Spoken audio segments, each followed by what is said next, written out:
अस्सलामुअलैकुम। ICS और FAIT part 2 के कंप्यूटर साइंस के स्टूडेंट्स को इस क्लास में welcome. File processing system and database के टॉपिक के साथ मैं हूँ हाफिज़ गुलाम मोहिउद्दीन। तो उम्मीद करता हूँ कि आप सब लोग खैरियत से होंगे। आज का टॉपिक शुरू करते हैं और ये हमारे पास, जैसा कि मैंने टॉपिक में बता दिया कि कौन सा टॉपिक है, तो फ़ाइल प्रोसेसिंग सिस्टम आज का हमारा मेन टॉपिक है। तो इस पे बात करते हैं, फ़ाइल प्रोसेसिंग सिस्टम क्या है। अच्छा, यहाँ मैंने तस्वीर की सूरत में कुछ ज़ाहिर करने की कोशिश की है।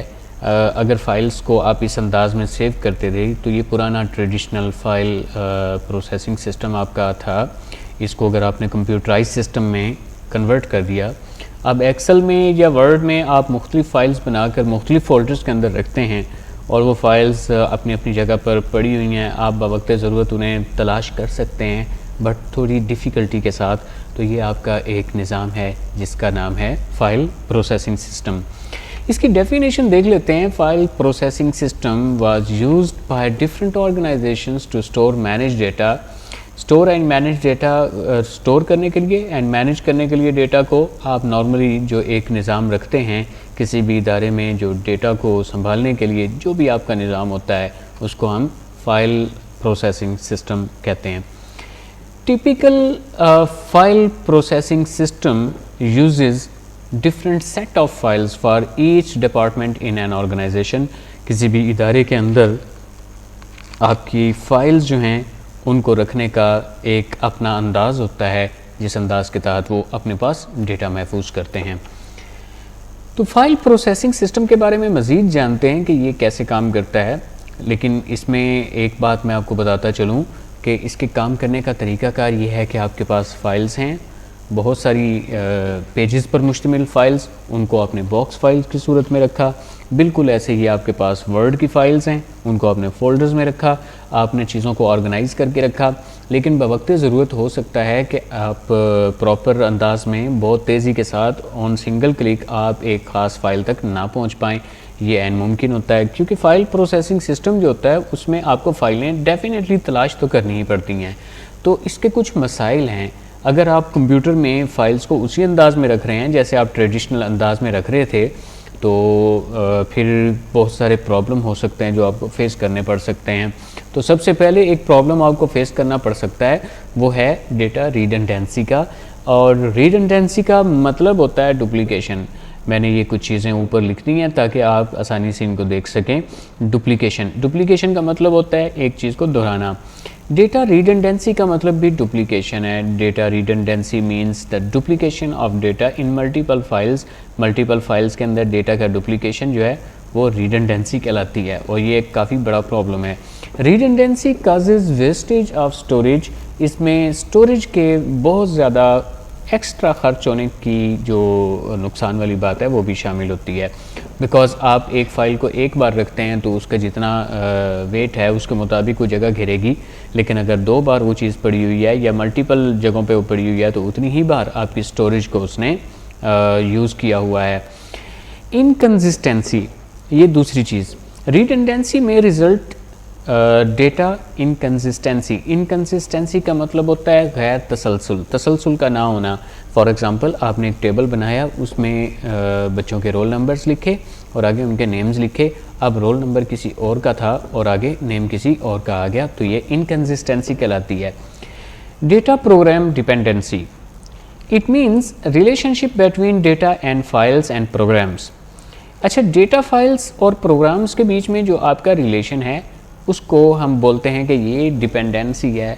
अगर आपके डेटा फाइल्स जो हैं वो प्रोग्राम पे डिपेंड कर रही होती हैं तो ये होता है डेटा फाइल्स आपकी डिपेंड कर रही होती हैं प्रोग्राम्स पर। वो प्रोग्राम्स मौजूद रहेंगे तो डेटा फाइल्स मौजूद रहेंगी। अगर वो प्रोग्राम मौजूद ना रहे तो डेटा फाइल्स जो होंगी वो करप्ट हो जाएंगी।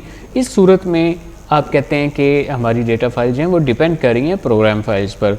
तो डेटा डिपेंडेंसी जो है वो आप ख़त्म करते हैं। ये एक काफ़ी बड़ा फॉल्ट होता है, ये भी प्रॉब्लम आपको फेस करना पड़ता है फ़ाइल प्रोसेसिंग सिस्टम के अंदर।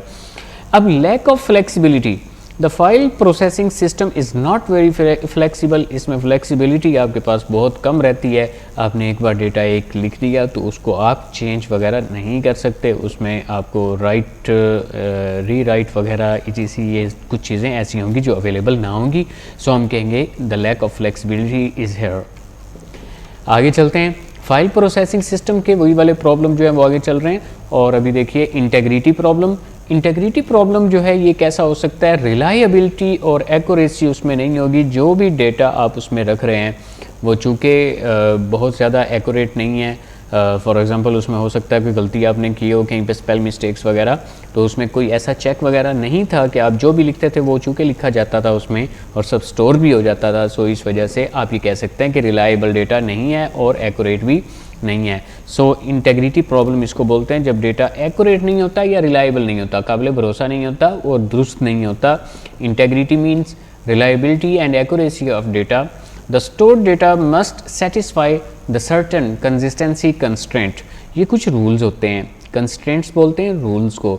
ऐसे रूल्स बनाए गए होते हैं कि जिनकी बदौलत डेटा बिल्कुल सही से पुट किया जा सकता है। फॉर एग्ज़ाम्पल आपने 11 बॉक्सेस बनाकर दे दिए और कहा कि इसमें आप अपना फ़ोन नंबर जो है वो दर्ज करें। अब जो भी पर्सन कोई दर्ज करेगा 11 डिजिट लाजमी तौर पे पूरे करेगा। अगर 11 पूरे नहीं होंगे तो एक खाना बाकी रहेगा, वो एक्सेप्ट ही नहीं करेगा। सो ये वाला काम हम डेटाबेस में तो कर सकते हैं, बट ये ट्रेडिशनल फाइल अप्रोच में नहीं था अवेलेबल, इस वजह से इसको इंटेग्रिटी प्रॉब्लम में शुमार किया जाता है। छठे नंबर पे सिक्योरिटी इश्यूज़। आपके पास प्रॉपर अंदाज में फ़ाइल प्रोसेसिंग सिस्टम पे कोई प्रॉपर सिक्योरिटी, पूरा निज़ाम, कोई बहुत अच्छा निज़ाम अवेलेबल नहीं होता। इस वजह से आप कहते हैं कि ये मसाइल पैदा कर सकता है सिक्योरिटी के हवाले से, और उसमें admin level, user level etc ये सब चीज़ें भी चूँकि अवेलेबल नहीं होती, इसलिए कुछ मसाइल बन सकते हैं। तो फाइल अप्रोच के प्रॉब्लम हमने देखे, ये सारे प्रॉब्लम जो हमने देखे, इन प्रॉब्लम से बचने का जो हल है वो डेटाबेस के पास है। अब डेटाबेस सिस्टम क्या करता है, डेटाबेस सिस्टम आपको प्रोवाइड करता है उन तमाम चीज़ों के सॉल्यूशंस। और डेटाबेस की डेफिनेशन ज़रा नोट कर लीजिएगा फर्स्ट ऑफ ऑल, फिर हम आगे बढ़ेंगे इंशाल्लाह। Database is a collection of logically related data sets और फाइल्स। डेटा सेट्स हों या फाइल्स हों, उनको लॉजिकली जो रिलेट कर रहे हों उनकी कलेक्शन बनाकर एक अपने पास रखना, एक ऐसे अंदाज में कि बवक्त ज़रूरत आपको जिस डेटा की ज़रूरत पड़े आप जस्ट उस पर क्लिक करें और वो डेटा आपके पास मौजूद हो। डेटाबेस आपको ये सहूलतें प्रोवाइड करती है और वो जो प्रॉब्लम्स हमने अभी डिस्कस की है उन प्रॉब्लम्स का हल निकालती है। डेटाबेस को मज़ीद थोड़ा देखते हैं। ईच फाइल में contain different type of information and are use for specific purposes. हो सकता है कि हमारे पास मुख्तलिफ तरह की फ़ाइलें हों, उन फाइलों में हर तरह मतलब मुख्तलिफ डेटा हो, हर फाइल के अंदर मुख्तलिफ तरह का डेटा मौजूद हो सकता है और वो मखसूस मकासद के लिए भी हो सकता है। The files may be organised in different ways to meet different processing and retrieval requirements of the users. Users को जिस तरह की रिक्वायरमेंट्स होंगी महफूज करने के हवाले से, प्रोसेसिंग करने के हवाले से एंड री ओपन करने के हवाले से, जो भी उसकी रिक्वायरमेंट्स होंगी उनके मुताबिक ये काम करेगा। फॉर एग्जांपल एक बैंक की एग्जांपल लेते हैं।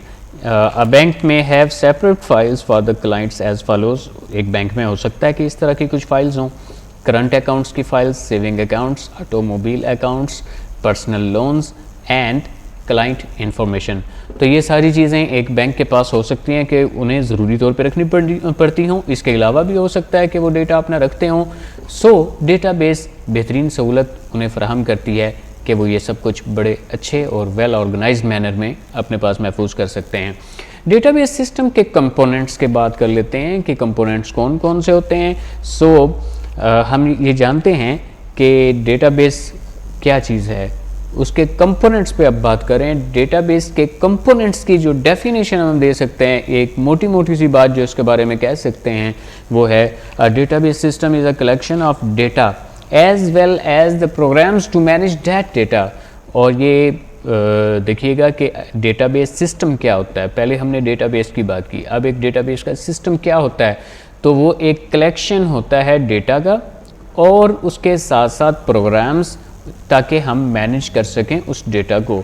अब प्रोग्राम्स की बदौलत ही तो हम मैनेज करेंगे डेटा को। सो इसके कंपोनेंट्स के बारे में आप जानते हैं कि डेटाबेस सिस्टम अब क्या होता है, इसके कंपोनेंट्स क्या होते हैं। Database system is a computerised record keeping system. ये अब बड़ी ना आसान सी इसकी बातचीत है, मतलब ये आपको समझाने के लिए बात है कि एक डेटाबेस सिस्टम कंप्यूटराइज्ड रिकॉर्ड रखने का सिस्टम होता है। The main purpose of this system is to maintain data and provide it to their users when and where it is required. Components इसके कौन कौन से हो सकते हैं वो ज़रा देखिएगा। कंपोनेंट्स ऑफ डेटाबेस सिस्टम, इसमें सबसे पहले डेटा, फिर हार्डवेयर, फिर सॉफ्टवेयर एंड फिर पर्सनल डेटा, वो जो हमने उसमें महफूज करना है। हार्डवेयर जो कंप्यूटर्स, नेटवर्किंग के डिवाइसेस, ETC सब कुछ हम रखेंगे वो हार्डवेयर होंगे। और सॉफ्टवेयर जो हमारा DBMS ऑपरेटिंग सिस्टम, इसके अलावा बाकी जितने भी यूटिलिटीज़ वगैरह रखेंगे वो सब। एंड पर्सनल ये वो लोग होंगे जो उस सिस्टम को ऑपरेट करेंगे। तो कंपोनेंट्स के बारे में ज़रा मज़ीद जानते हैं कि कंपोनेंट्स कौन कौन से हैं। मैंने आपको लाइट सा कुछ बता दिया, अब ये आप ज़रा इसको रीड कीजिएगा और देखिएगा कि इसमें कौन कौन सी चीज़ें आपके पास आ। तो डेटा सबसे पहले आपके पास है। Data is the most important component of the database system. और collection of facts and figures, ये आप लोग जानते हैं, that user wants to store in the database. और hardware, the physical parts of the computer system are called hardware.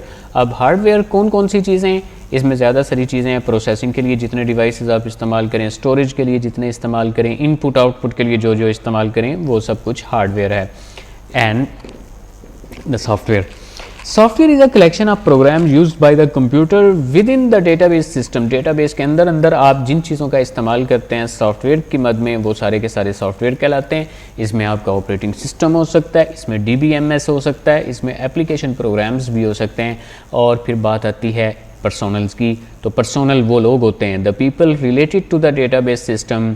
और इसमें मुख्तलिफ़ तरह के लोग जो उसे ऑपरेट करते हैं, उनमें डेटाबेस एडमिनिस्ट्रेटर, ये एक बंदा होता है जो डेटाबेस को एडमिन लेवल से देखता है। एप्लीकेशन प्रोग्रामर जिसने प्रोग्राम बनाया होता है वो।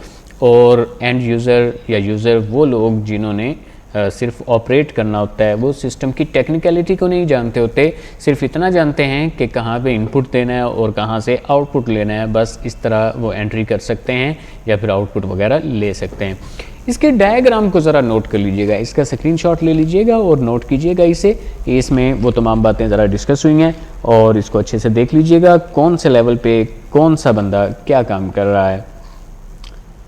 कंपोनेंट्स ऑफ डेटाबेस सिस्टम को एक डायग्राम की सूरत में यहाँ डाला गया है। और इसके बाद आगे चलते हैं। Objectives of database system, database system के मेन मकासद कुछ यहाँ पे डिस्कस हो रहे हैं, इनको अच्छे से तैयार कर लीजिएगा। ये डेटाबेस और डेटाबेस सिस्टम का एक लॉन्ग क्वेश्चन बन सकता है, इसलिए आपको इसकी अच्छी तैयारी करनी चाहिए। Main objectives of database system are as follows. Data integration, सबसे पहले डेटा को आप ये जानिए कि इंटीग्रेशन है क्या। इंटीग्रेशन ये है कि आप एक प्रोग्राम में कोई डेटा रखते हैं, वहाँ से कॉपी करके किसी दूसरे प्रोग्राम के अंदर डेटा ले जाने की सलाहियत को इंटीग्रेशन बोलते हैं। और इंटीग्रिटी जो होती है वो रिलायबिलिटी एंड एक्यूरेसी होती है। डेटा इंडिपेंडेंस, इस पर हम बात कर चुके हैं कि फाइल प्रोसेसिंग सिस्टम में हमारा डेटा जो होता था वो प्रोग्राम पे डिपेंड कर रहा होता था। अगर प्रोग्राम फेल होता था या क्रैश हो जाता था तो जो डेटा फाइल्स होती थी वो भी क्रैश हो जाती थी। और ये आपको ऑब्जेक्टिव इसके जो है मेन, उसमें ये कि इसका मकासद में ये बात शामिल है कि DBMS कभी भी आपके डेटा को लॉस होने नहीं देती और ये आपको आपके डेटा को प्रोग्राम से इंडिपेंडेंसी देती है, ताकि अगर प्रोग्राम ख़राब भी होता है तो इस सूरत में आपका डेटा महफूज रहता है। तो एंड पे हम बात कर लेते हैं कुछ इस बारे में कि हमने क्या सीखा। तो यहाँ पे कुछ आंसर्स आप लोगों ने पुट करने हैं, अब आंसर्स दीजिएगा कि what is file processing system, पहला सवाल है।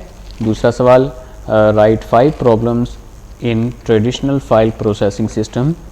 और फिर उसके बाद नंबर 3 पे what is database system, explain with the help of examples. And 4th number पे write all components of database system. इसके बाद 5वें नंबर पे explain different objectives of database system. तो नेक्स्ट इंशाल्लाह ताला लेक्चर जो है वो बहुत जल्द आ जाएगा आपके सामने इंशाल्लाह। मैं उम्मीद करता हूँ कि इससे आपने ज़रूर कुछ सीखा होगा। तो ख़ास तौर पे ICS और FAIT वाले स्टूडेंट्स ज़रूर कमेंट्स में फ़ीडबैक दिया करें, आप बताइएगा कि ये सब आपको कैसा लगा। तो इंशाल्लाह नेक्स्ट क्लास में फिर मुलाकात होगी, तब तक के लिए अपना ख्याल रखिएगा। अल्लाह हाफिज़।